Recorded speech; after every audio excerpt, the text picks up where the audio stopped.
All right. Well, the noon bell has just gone off. Thank you so much, everyone out there in Zoom land today, for joining us for transportation webinar number 3 with Stephen Stansberry, all about navigating change, implementing a community mobility vision. My name's Malyema. I'm the town of Crested Butte's long-range planner. I'm joined today by Troy Russ, the town's community development director, Nick Katmer, planner with the town of Crested Butte, and then our guest, Stephen Stansberry, who we will introduce with his bio in just a few minutes. Thank you all so much for joining us. This webinar will be 1 hour long, lunch and learn style, so we hope you brought your lunch, and we will wrap up right at 1 o'clock. We're going to kick off with a welcome and a quick icebreaker for those in the Zoom room. We're going to talk for 5 minutes, just an overview of what is the transportation and mobility plan and what is the process for it. Then I'm going to turn it over to Stephen for a presentation about navigating change. And from there, we'll go into a question and answer and wrap up with next steps. So we're going to start with just a quick icebreaker here on Mentimeter. So if you can pick up a phone or open a new browser on your computer and go to the website at the top of the screen, www.menti.com, and enter the code up there, 61892501. We just want to ask you a quick question. What's your favorite way to move around Crested Butte? It could be your traditional modes, bus, bike, walk, car. It could be unicycle, could be horse. We want to hear from you, so please type in there. We have 9 attendees on so far. We can see at the bottom of the screen who's participated, and by going to this website as well, it'll be a great way for you to type in questions for Stephen as they come up during his presentation. So please head over to that Menti site. So far, we've got bike, townie, on my feet. Really been trying to stay on my feet this morning with the icy roads, walking my dog. Ski. Let's see what else.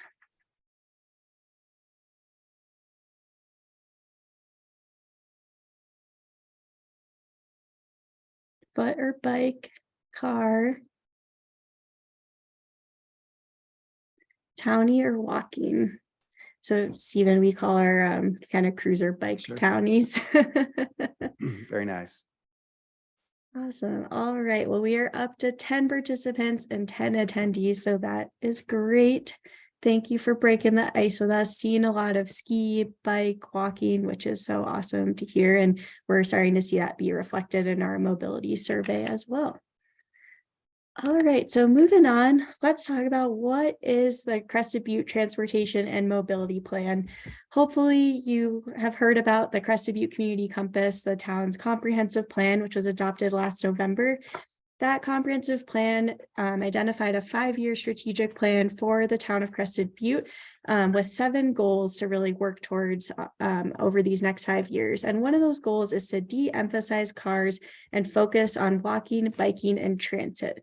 The first strategy within that goal is to conduct a comprehensive re-examination of how people move throughout the town through a transportation master plan.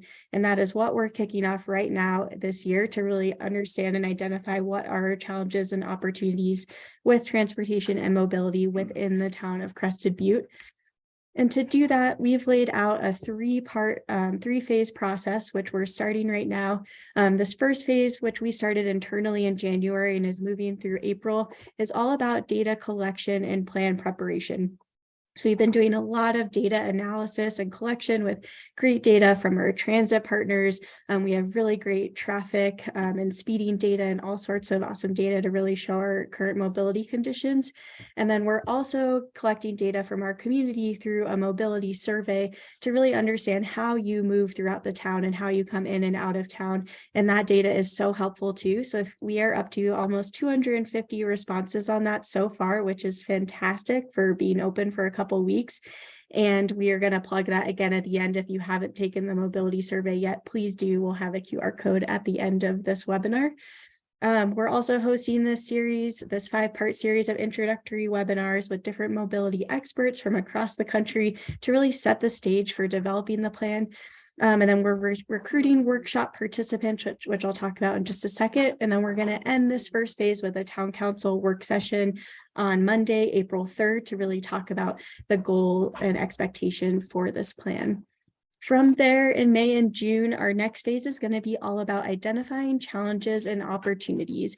We're going to start with a community open house on May 3rd to present all of the data we've collected and start hearing from you. Where are the challenges that you're seeing? Where are some near misses you've experienced? And what opportunities do you see with mobility?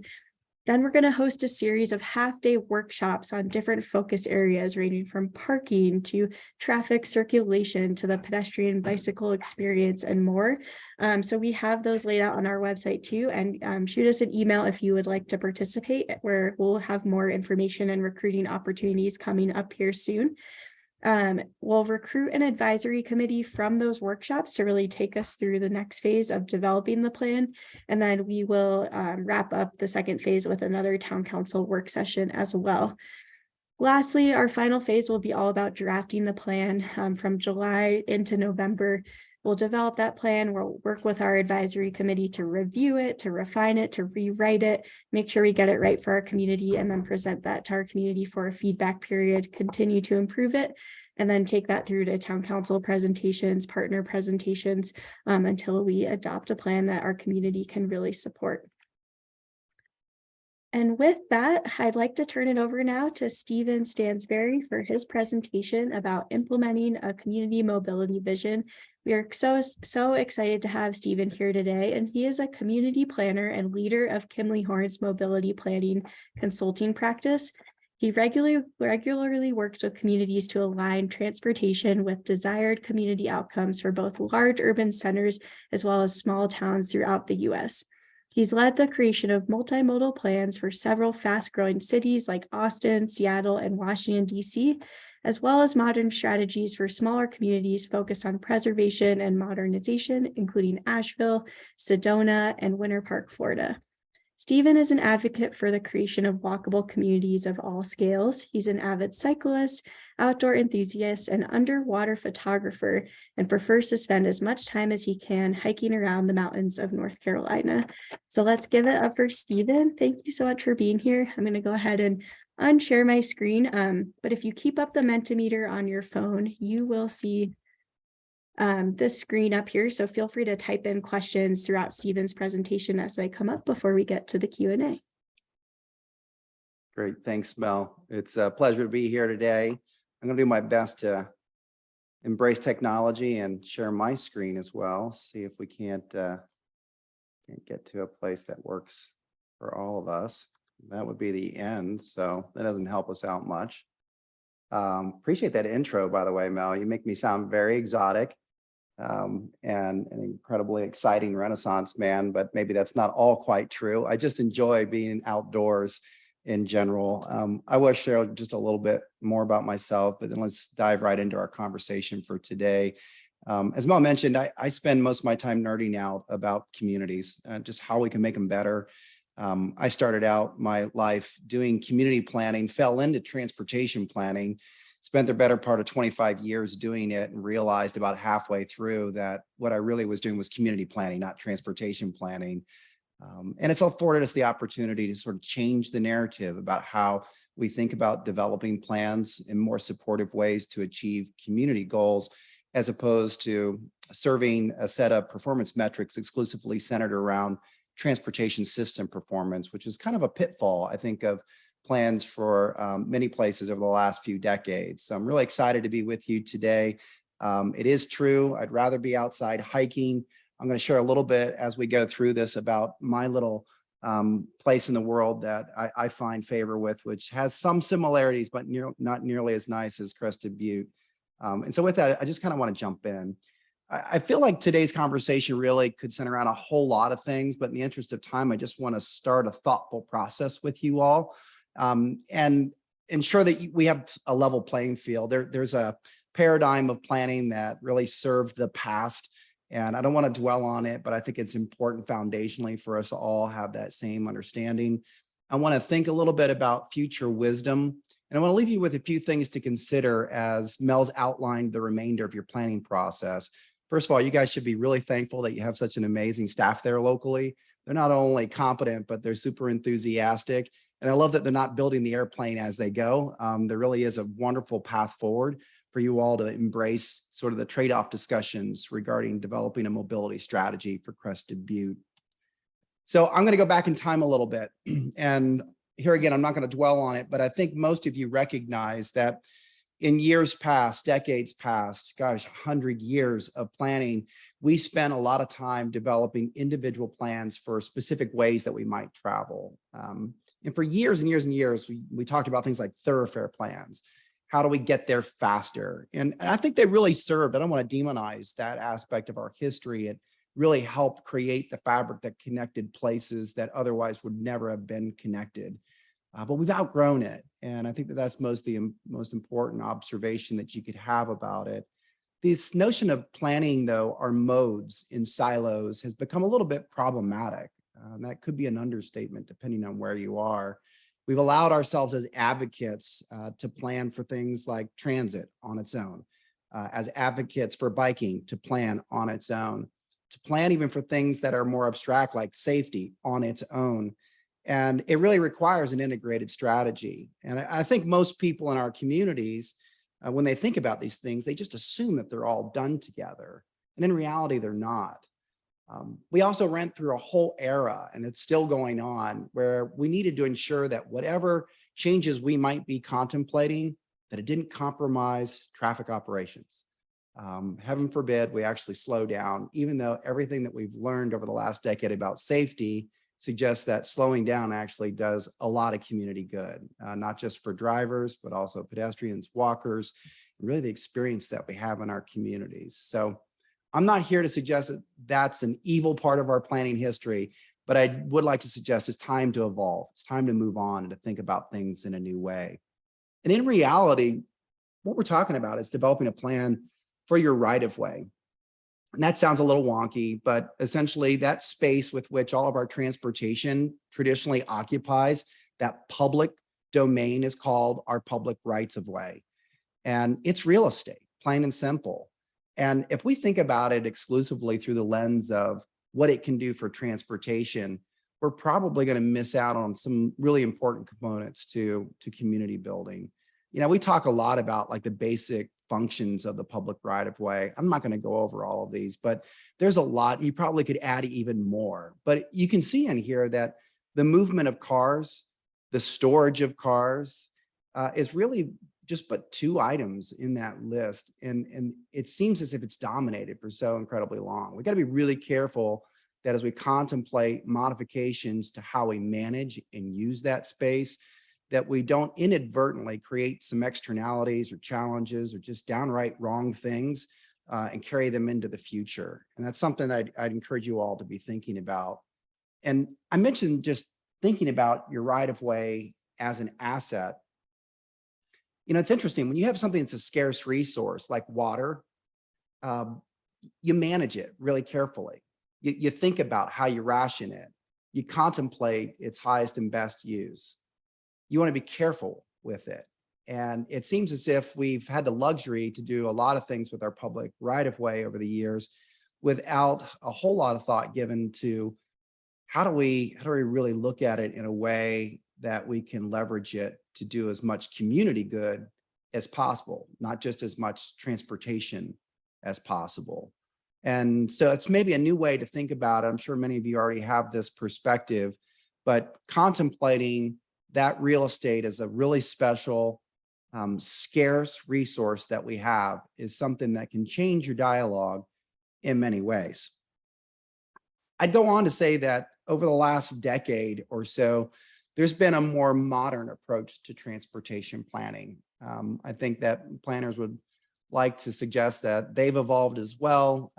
We've looked up from our nerdy spreadsheets and realized that we're really planning for people, not just for streets and corridors.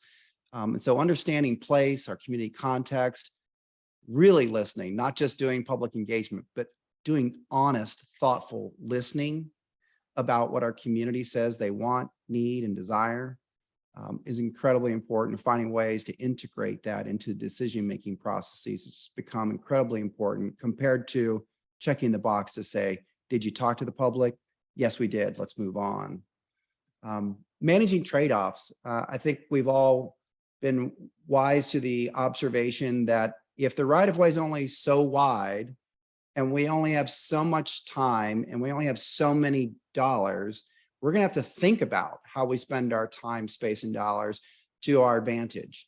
It eliminates the reliance on exclusively just visioning. And visioning is an important part of planning, but visioning is unconstrained. It says it allows ourselves to dream big with really contemplating what it is that we're going to push down on so that something else might rise. And then this notion of having a more balanced approach became very popular, I'd say, at the beginning part of the last decade, trying to level the playing field, if you will. So that terminology popped up, and what they're really speaking to is recognizing that we want to add more and better transportation options so that our mobility in our communities improves. It's kind of code language for saying, hey, something's got to give here. And so let's seek a little bit of détente amongst the travel modes. I'm going to come back to that in a second. And then obviously being action oriented. I think there were a lot of great plans that got developed, but they didn't build a coalition of support. They really didn't know what they were seeking to achieve, but they sure did look impressive, or they generated a lot of data. If we don't have an action oriented plan, then we probably have wasted a lot of people's time. And so I feel like that's something that's become really important. I want to come back to the balanced approach. It doesn't work. Just to be plain simple, there's no balancing safety. It's either safe or it's not safe. There's no way to effectively say that we're going to accommodate all our wants and dreams into a particular corridor. Even if you had the space, it becomes friction to your other things that are important to you. Like if you added all the elements to a street that you could ever imagine, it becomes an incredibly wide corridor. And before you know it, it's nothing more than a barrier between one side of the street to the other. And so I'm not a big fan of the word balance. I don't feel like equality between the modes is what we're really seeking. I think what we need to understand is what's most important in a particular location or at a particular time. And let's be sure to elevate it, protect it, promote it. And if it's not the priority, then it's something that we can negotiate, something that we can live with a little bit of friction. And that's really an important distinction between kind of the modern approach and what we're doing today. You know, there's a lot of common themes out there. So much of our work is labeled as transportation plans, but in reality, transportation is just an ingredient to community building. Everything that we do with transportation has the opportunity to touch on any one of the themes that I've listed off here to the right. And it's true. And I spend more time as a planner trying to figure out ways that we can use transportation additions as ingredients to improve safety, to improve health, to improve our competitive advantages, or maybe to deal with the climate crisis, or ensuring that we've got more choices and more affordable options, and connecting people with opportunities, dealing with things like the housing crisis, and above all, ensuring that we're not leaving people behind, because we have a history of doing that. And so those themes become more inspirational to me than thinking about how I can move more cars through an intersection in a given minute during a given hour on any given day. And if we allow our mobility plans to be more about how are we leveraging transportation to support our community goals, you're going to get a much better outcome than if you do it in the inverse. So this brings me to my locale, a little less impressive. This is not where I live, but I've got a place in the western part of North Carolina. I live in Charlotte, North Carolina. Great proximity to the airport, takes me to great communities that I get to do work with. But it just dawned on me about a year ago, I was invited to participate in an Urban Land Institute advisory panel. And it was for a place where I spend a lot of my time. And for comparison, those are mountains where I live. They're only about 4,000 feet, whereas you're well above 8. So don't laugh at us, but we value our place just as much as you do. And I think that, you know, one of the things that happens during those events is you bring together housing specialists and preservationists and transportation engineers and landscape architects. You're really about charting a course forward. And it was interesting. Everyone had their own singular ideas about what needed to be done. And it wasn't until Ed McMahon stood up and just sort of acknowledged that, look, we got to do something. We're not going to find a single solution set that addresses all of our immediate desires. But one thing's for certain, that no place is going to stay special by accident. It's a call to action, effectively. It's a concept of embracing imperfection for the sake of preservation. And I really appreciate the candor of that. And I think that you guys are in a similar circumstance where Crested Butte is just such a special place that my mindset for planning in a place like that would be completely different than a place that, you know, might be much larger or fast growing. And you've even said so in your compass plan that your core values are about remaining authentic, being bold, holding yourselves accountable, and ensuring that we're connected as a community. And it feels like those are really nice themes to carry forward into your community plan for mobility, because they are, in essence, the things that are going to be your North Star. And I mentioned earlier in that sort of modern approach to planning that we really need to contemplate how we manage trade-offs. It's incredibly important that you've got a process that recognizes the limitations of space and the limitations of dollars, and to think about, like, what are we willing to exchange in order to experience something different? In this case, the something different better be better than what we're currently experiencing. And one of the reasons that I spent a lot of time talking with communities about their North Star is because if you don't know what your North Star is, like what our desired outcome is, you really can't even embark on a process like a mobility plan and be successful. You need something that's the backstop that all decisions are going to be made against, because there's always going to be an incremental choice that someone can say, yeah, but. And it's that yeah, but phrase that allows for incremental decisions to take place that are in discord with your community values. And it doesn't take too long before a series of those occur and you look back and you say, gosh, what did we do? Why did we do that? I wish we had thought about those decisions a little bit more in detail. And so there's North Star has just become incredibly important to infrastructure planning in particular, because it just feel like we've allowed ourselves over the past decades to be almost mesmerized by the ability of an engineer or a transportation planner to generate some piece of data that says we need to do this because. And oftentimes it's a measurement of time. And that measurement of time really, it could be viewed in much different ways. So a new paradigm. It really feels to me like when you live in a community like Crested Butte, you've got to turn the page, allow yourself to float above some of the fray of the planning processes of the past, and really decide that everything that you're going to do in your mobility plan needs to do something to protect what we value.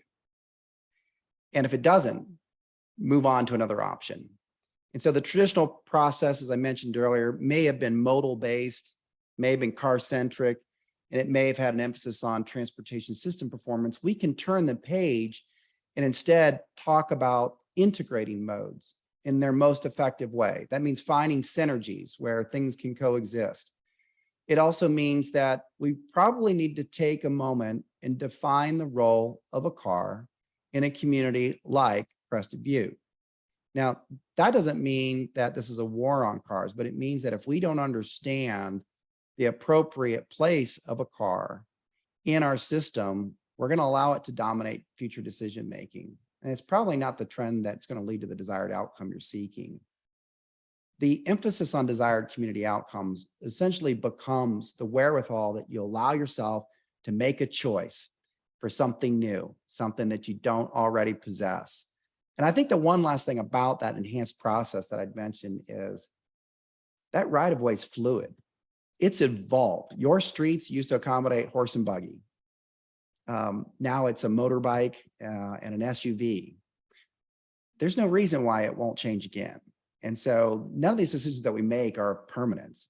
They are expensive though. And that's why I always encourage, like, we need to be really good stewards of community resource and make the decisions that do the most community good as possible, not just transportation objective related.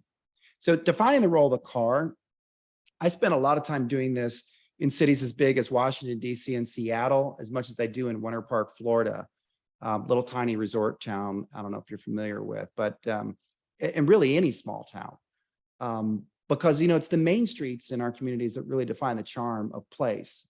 I seriously doubt that if you surveyed your residents and you asked, what was it that really drew you to Crested Butte? I can't imagine that any of them would have said, it was because it was easy to get there. Or I really liked how short my travel times were. Or I love that I had unfettered use of my car. I just don't think that those are even rise to the occasion as to what defines this place as being special. And you know that better than I do. But if we were to spend some time defining the role of the car in the system, and this means nothing more than creating a modal plan for cars, which is a step often skipped, what it does is it effectively says, here's the places where it's really important that we consider car-centric travel, and we need to maintain it.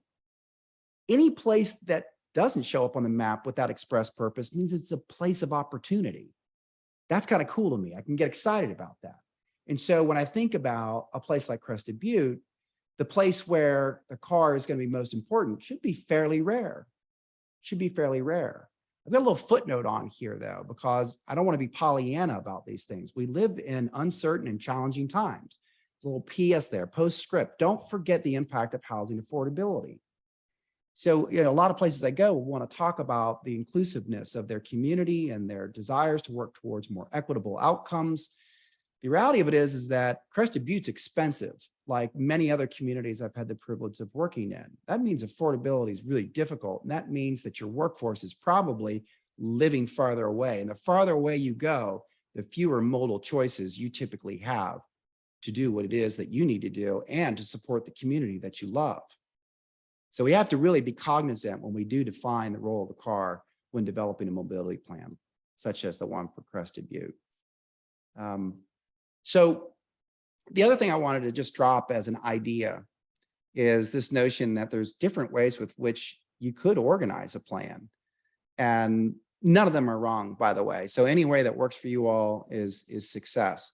But I know that a traditional way is literally to have a bike element, a pedestrian element, a car element, and to kind of work your way through those series of modal kind of ingredients.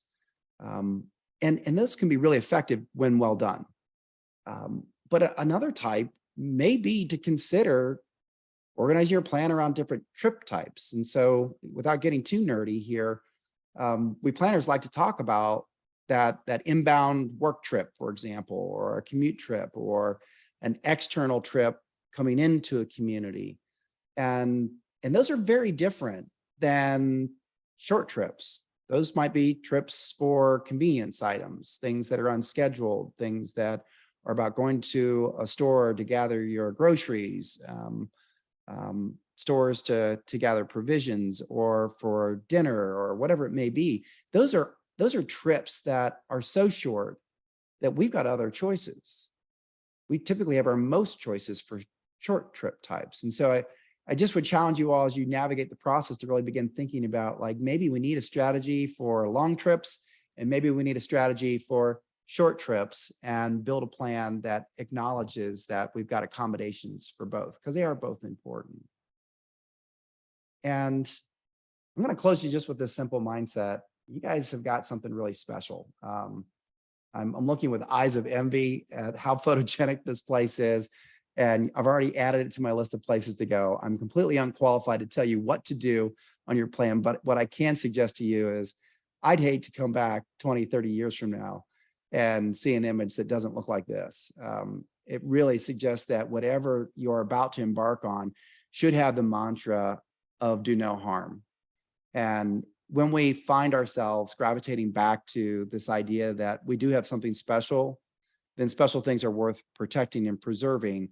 That means that there are some externalities that we should be willing to accept in order to make the trade-off of preservation. And with that, I've probably said more than what I need to, Mel, and I hope I just sprinkle some thoughtful ideas to stimulate maybe some conversation that we could be having. I'll turn things back over to you. Thank you so much, Stephen. We so appreciate your presentation. I'm going to go ahead and reshare my screen so you can see that Menti code at the top again, and we are going to go into a Q&A. So feel free on that Menti website to type in a question for Stephen there, or a discussion topic, or hit that raise hand button on Zoom as well. And as you're thinking about your questions, Stephen, there's a specific question from an earlier slide. Can you talk about what's a flex zone? Yeah, sure thing. And you've got an incredible staff right there as well, your team, so feel free to define it in ways that work for you. I think what we're realizing right now is that there are some places in the world that require clearly defined and protected areas for different types of activities in the street. So flex zones are places where maybe multiple things could potentially exist in the same space. We've got flex zones that occur in the street itself, like adjacent to the curb. And sometimes there's flex zones that occur essentially adjacent to the curb on the building side as well. And so we're seeing a lot of communities begin to embrace the flex zone as a way with which to try new things, as well as to think about, and hang on tight, here's a term that's been floating around right now, the sympathetic synergies between different modes and different kinds of activities that the street edge may really want to be used for. I don't know, Mel, if you've got a little bit more specific use of the term flex zone where you are or in past conversations that you've had. Troy, do you have anything you want to add? Well, I would just add to what Steven said is think of the parking aisle on Elk. There's probably lots of demands for that parking aisle. Loading zones need to use it. What if we had an Uber or a Lyft, or if we had scooters or other devices to help people move around that aren't appropriate for the sidewalk? How do we use the curb's edge? How flexible is it? Are we using it just now for parking? Do we even allow parking, say on 6th Street? Think of those sides of the streets that are inside the curb where we may be able to benefit more users in creating a flex zone. I don't know, Stephen, did that make sense to you?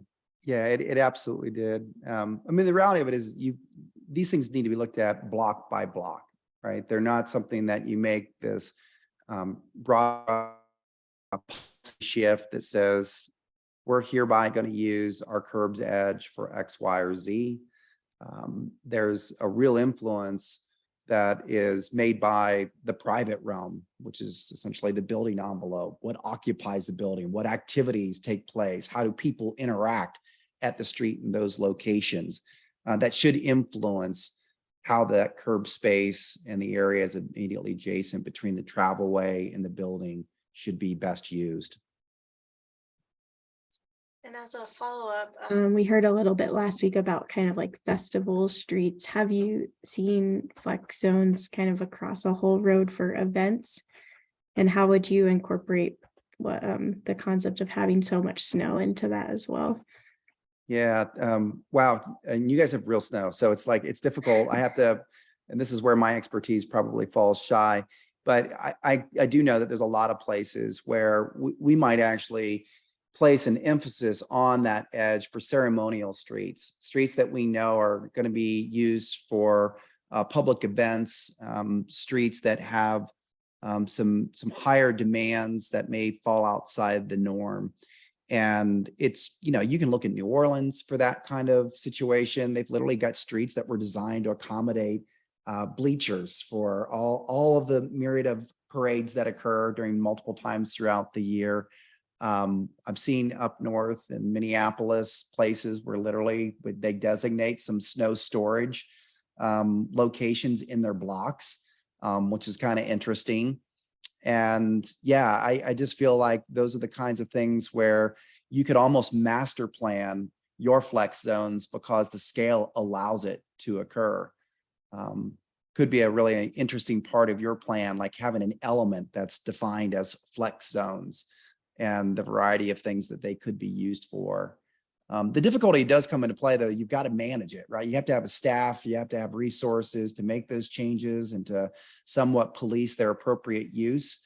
I think the trend right now, just to offer kind of an exclamation point on this, is that the flex zone is defaulting to person use as opposed to vehicle use. We're seeing fewer and fewer parking spaces in the US in exchange for cafe seating, in exchange for the drop off and pickup of people through TNCs, the accommodation of the Amazon economy by ensuring we've got adequate loading zones, and just, cafe seating, cafe seating, cafe seating. So that's the world that we currently are in. Thanks, Stephen. That was definitely kind of a newer concept for us through COVID that was very interesting to work through.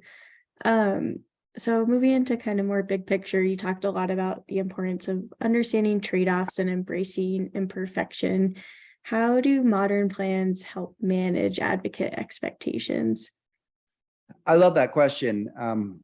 I spend most of my time herding cats, which is an affectionate way of saying I get to work with a lot of passionate people, but they come into the room with a very specific thing that they advocate for. What I've learned over the years is that almost all of those people that I've encountered, one thing they all have in common is incredible community pride. And so if we can strip the conversation away, like I don't like having a conversation about a bike network with bike advocates, and I'm a cyclist, because what they're going to tell me is that if one bike lane's good on one street, then it's good on all streets. And so I take my biking helmet off for a moment, and then I put my planner hat on. I was like, yeah, that sounds great, but right, there's all these other competing interests for that same space. And I also know the flexibility that we have maybe as cyclists, especially in a place that's got a rigid block structure. We've got other options. And so it almost seems a little selfish for us to exclusively say that our advocacy role is more important than other advocacy roles. As you can imagine, what I like to do is to reinforce what it is we're working towards. Like our primary goals, they may be to improve safety. They may be to promote mode shift. They may be to provide better connectivity between people and opportunity. And if we can stay focused on that, as opposed to the solving for X approach, which is, hey, I represent transit, and I know that the solution to all of our problems is more transit. That's not true, right? And I write transit plans. It's probably an important ingredient, just as adding safer places for people to bike. So I want to elevate the conversation, and I don't ever want to start a meeting without us being reminded about like what are our desired outcomes. And those desired outcomes are directly aligned with our North Star. That North Star becomes so important because it requires people to look up. I've got to get away from what I came in to look at and advocate for. And I need to look up and realize that there's a whole room of people with a diversity of interests and diversity of needs. And my solution is only but one solution. Doesn't always work, right? So while I gave you that as maybe a thematic answer, it takes some one-on-one, right? Like you got to be willing to roll up your sleeves and meet with that, like the bike advocate in town. I always say, look, I'll meet you at 6, 7 a.m., wherever you want. Let's go on a ride. You show me what's wrong. And you got to do that and look at it through their eyes so that I'm not discounting what it is they think is important. I need to understand it too. And I think you guys are impassioned in a way that you're going to be afforded the same opportunity to have the one-on-one. I think in many cases, what I've learned too is that people are just seeking an opportunity to be heard and want to know that people get why they're advocating for something. And we can do that in a plan. we can set some aspirational goals and we can work incrementally towards achieving those goals, but we can't do that and compromise kind of this moment in time's opportunity to iterate on something that leads us towards a community desired outcome, a community aspiration. And I think that's just a helpful approach.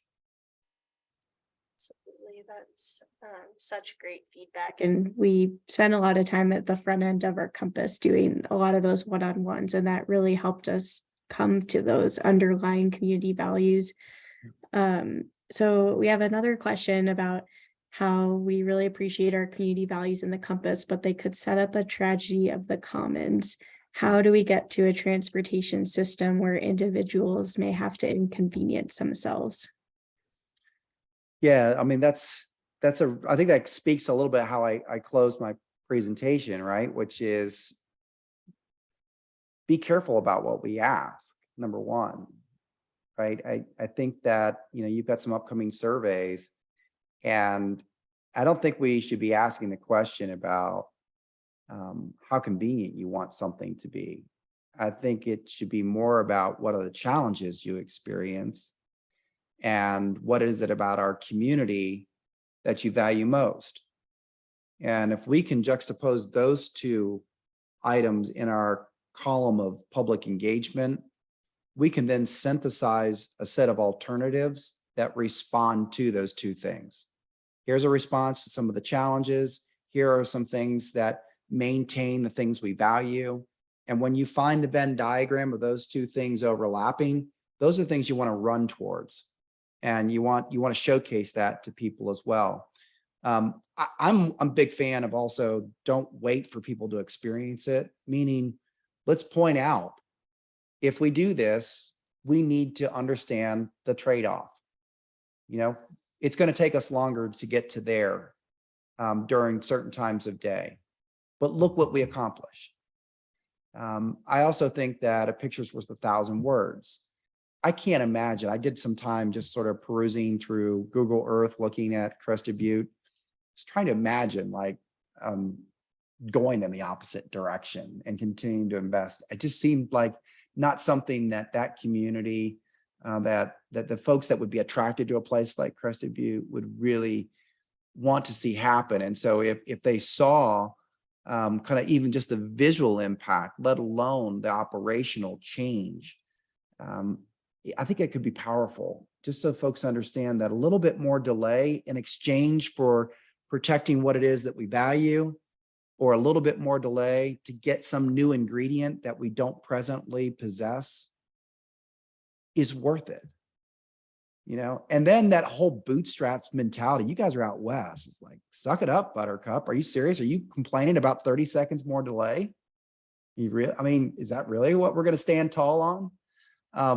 You have to choose what you fight for. And I think there are some things that if you hold community up against speed, for example, community should always win.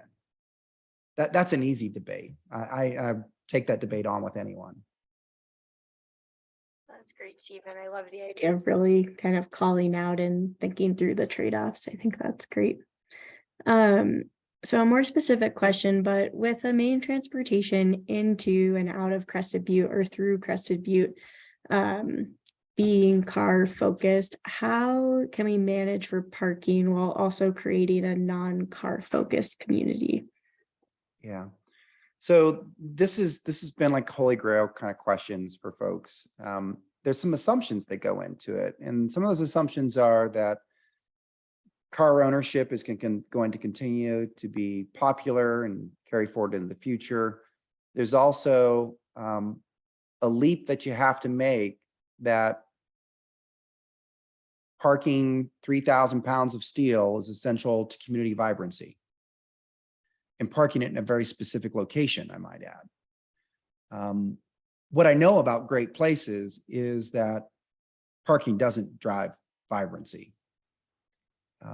Great places, I can put parking way off to the periphery and people are still willing to come in. Now, here again, I'm always the one with the disclaimer. Will everyone? Maybe not. Will enough? Yeah, for sure. And you have a limited capacity. I'm sure you guys experience your, kind of an excessive amount of popularity during certain times of year. Those are fun days, but they're not things you want to live with every day either. It would really change what it is that you are as a community. And so doing a parking strategy or a curbside management strategy for, Seattle's different than doing one for Crested Butte. I would encourage you to think about the alternatives for accommodating the storage of cars. There's probably places that are off the main street. There may be some community parking opportunities, but I'd be really careful about district parking. Like, you don't want to artificially displace parking into neighborhoods. You probably got enough of that going on right now. And so, if you're going to invest in infrastructure, don't forget that, an offsite parking lot could be something that is a piece of infrastructure. It's another asset. You can even monetize it to do good things.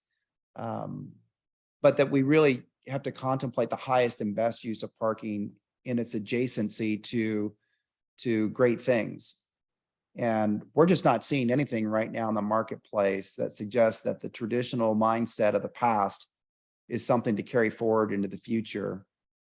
Because despite how much parking we've removed in every large city and in every small town, people are still coming.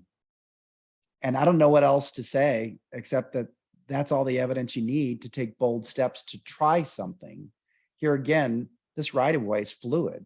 If you found out that maybe you went too far with it, I don't know, maybe contemplate some parking supply. But it's been rare that we've gone any place, even places with parking decks, and found out that we didn't have adequate parking supply. It's really more about management of the asset, wayfinding, strengthening the connection between these other alternate locations for parking and the destination that you want to get to.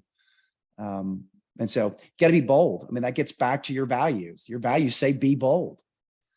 Put forward that which you value first, and let's see what happens. I have a hypothesis about what's likely to happen, and there's a lot of case study to support it. Thanks, Stephen. Also within Crested Butte, when it comes to our different neighborhoods, there can be an imbalance between which streets carry quite a few cars versus none at all. How do you manage expectations for different neighborhoods, especially those who feel that they carry the burden? Yeah, this is one of those answers that whatever I say may not be popular, but I do think that there's something that needs to be said, which is I'm less concerned about volume of traffic than I am speed of traffic. If people behave in between the curbs, they've got a right to be there. It's a public street. The word public is in there for a reason. It's not a private driveway. It's not a gated community. It's a public street. But where that sentiment stops is when we've got behavior that runs in discord with expectations for a safe, quiet environment with which to live. And there's things we can do about it.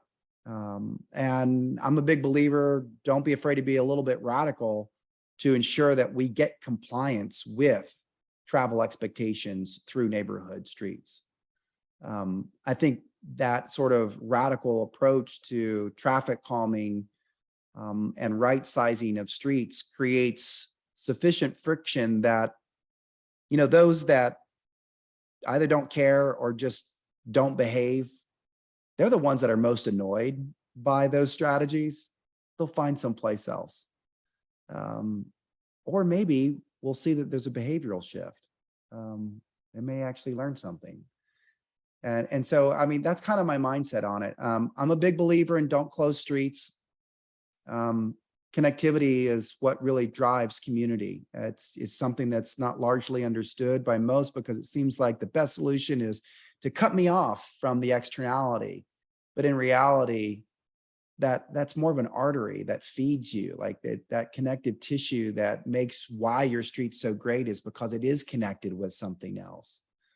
And this mindset that we would approach kind of dealing with externalities by like street closures is something you could go back and look at other cities who've done that. And the outcome's just not pretty. The barricaded street, and I don't mean just visually, the streets just no longer are fed in the way that they need to be. And we end up with a fragmented street network for which we're displacing a burden to some other neighborhood street. And it just doesn't feel like a very equitable approach. That doesn't mean there aren't some instances where it's needed for other purposes or other reasons, but I'm not a big fan of closing streets. It just seems to work in discord with overarching kind of community goals and aspirations. Going back to an earlier question, I think this is a follow-up to that when you were talking about potential for inconvenience or delays and understanding those trade-offs. Is it about mitigating delays or creating choice? I think that was a follow-up to what you were talking about. Yeah, I mean, it's an easy one, right? I think that right now, if you have a transportation system that doesn't have ample access to travel options, then de facto, it's self-fulfilling prophecy, you're reliant on the car. And so if that's absent, you don't universally experience that in your community, then we really should probably lean more towards creating enhanced choice, more and better choices, and expect that a little bit of delay and some displacement could be a result, but don't allow your list of results to end with the negative. The positive results also include, we better connected people, we created more choices, we have more affordability, we have slower streets, we've got improved safety, and the list goes on and on. And so, if we're going to list, outcomes, we need to list both positive and negative in the same list so that we're better understanding the influence of our choices. And I think when you do that, you'll begin to realize that there are some things that are worth taking that leap of faith, standing tall on the shoulders of those who've made decisions before you, and realize that, great things didn't happen by accident. Absolutely, that's great. And then you've talked quite a lot about wanting to understand our outcomes, your desired outcomes, and having that North Star. What is the role of data versus expectations? What comes first?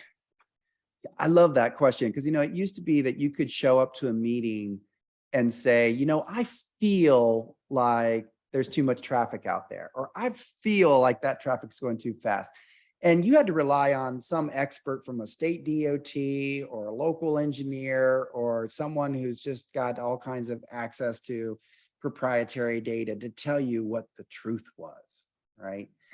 Nowadays, you can pull it up on your phone. I mean, everyone, the playing field has been leveled. So I always caution folks that, I love hearing what people are experiencing, but let's not make decisions based exclusively on how we're feeling. Let's look to the data. And there's too much information out there today about when people travel, where they're traveling, how they're traveling, that we should allow ourselves to make informed decisions based on that information. I think the difference is I don't know that as much analysis is needed as what was needed in the past, because we didn't have access to all of the data sets back then. And so we had limited data. We needed to make inferences of that data, and that required us to do a ton of analysis. Those were those black box kind of plans. We crunched a bunch of numbers. We paid someone. No one really understood what was going on with the algorithms behind it, and it spit out results. In a place like Crested Butte, you should be able to understand the transportation network pretty clearly. It's an interconnected system of streets. It's about this big. You know its history. You know its current demands. You can observe its current demands, and you can see the data right now. You can almost see it in real time in many instances. And so let's allow ourselves to be influenced by that. Let's also allow ourselves to not look just at ourselves, but let's look at others, because there is this observation that when we compare ourselves to the past, you're always going to think you're headed on the wrong trajectory. Oh, there's more cars. Well, of course there's more cars. There's more people here, and car ownership is much higher today than it was 50 years ago. Allow ourselves to compare ourselves to peer communities. Now, you get to decide who your peer is, but it's more analogous to take a look at data as a contemporary set of relevant information when it's compared with something that's most meaningful, not the past. The past is great to understand where we've been, and current data is great to understand where we are.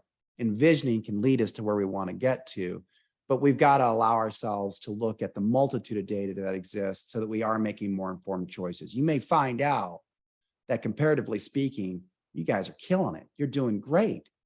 Things could be a lot worse. Look what we have protected so far. Look what others did not protect, and look what they're living with. And I think that's a really powerful kind of perspective. And we should be data informed, but not necessarily exclusively data driven. It's fantastic. Thank you, Stephen. I'm going to do a call for for a final last question if you want to raise your hand or type it in. Otherwise, we will wrap up with next steps. But any final questions for Stephen?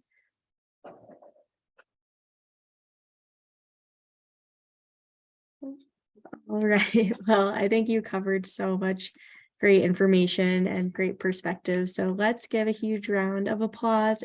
Oh, I'm sorry. There is one more. But okay, let's end with this question, and then we'll go into next steps. Our community is under significant pressure to accommodate short-term rentals. Are there ways to get visitors out of their cars? I love how you close with like a super easy question, right? Yeah, and this is one of those questions that is very contemporary. It's something new that everyone's struggling with. And what I'll share with you is I think there's a lot of experimentation going on right now. It's not as if I can point to some place and say they've got the solution, or it's written in this manual, or there's a best practice out there for it. I do think that when you think about the appropriateness of places for short-term rentals, it's kind of like you want them to be as immediately adjacent to the core as possible, and then far away from town. But the stuff in the middle is probably not a place that I'm going to trust that they're going to make the right choice. I'm not going to trust that they share our community's values. But close into the town, if you think about it, is a place where we can put the heaviest parking restrictions. You could even, suggest that, these are places where we're not going to add any more parking. We're going to maybe take parking away, and there's going to be such a dearth of parking that there's an acknowledgement and a requirement, if you will, for those that are renting those short-term properties to communicate that there is no parking provided in downtown, and you are encouraged, given proximity, to walk, bike, or ski, right? That's the reason you're here. And that to me makes a lot of sense. I also am a big believer in personal property rights. And so there's got to be another place for people that don't own property there in the core, that want to experience something a bit more in the solitude of nature. Do that far away, knock yourself out. But know here again that you're going to have to contemplate the other externalities associated with that distance. It may be that finding a parking place is really hard.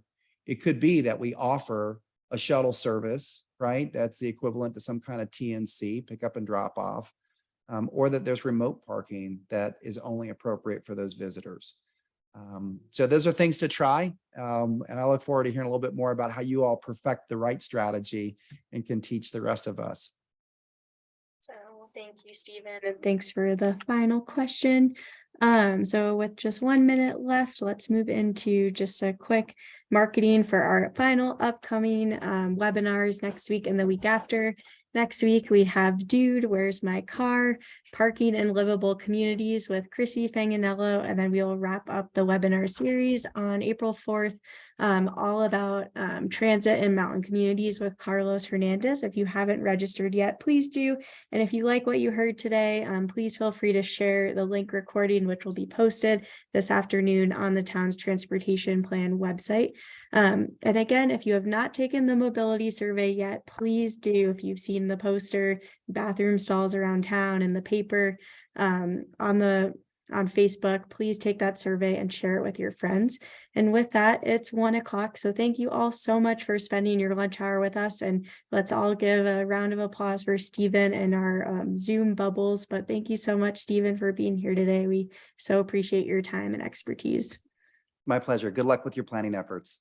So thank you, Stephen, and thanks everyone for joining us. Have a great afternoon.